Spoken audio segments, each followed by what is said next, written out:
মা চলো কি রান্না করেছো দেখাও। চলো যাই, কি রান্না করেছি দেখাই। চলো আসো দেখাই রান্নাগুলো। তো দেখো, এই যে দেখো প্রথমেই যেটা দেখায় সেটা ভাত। ভাত আর এই যে আলু ভাজা আর করলা ভাজা। তারপরে এই যে দেখো ডাল করেছি। এটা হলো পাট পাট পাতা আছে না, পাট শাক আছে যে, সেই পাতা দিয়ে পাট শাক দিয়ে ডাল করেছি। আর এটা হলো পটল আলুর তরকারি, অনেকদিন পর বানালাম এটা।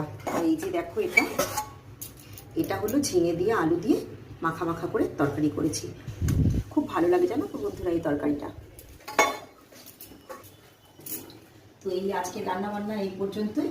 আর তোমরা ভাবতেই পারো যে আজকে এত কম রান্না কেন। তো আজকে আমার একাদশী, তাই আমি ভাত খাবো না, সাবু খাবো।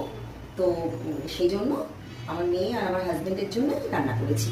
তো আজকে রান্না বান্না এইটুকুই। কেমন লাগলো জানিও।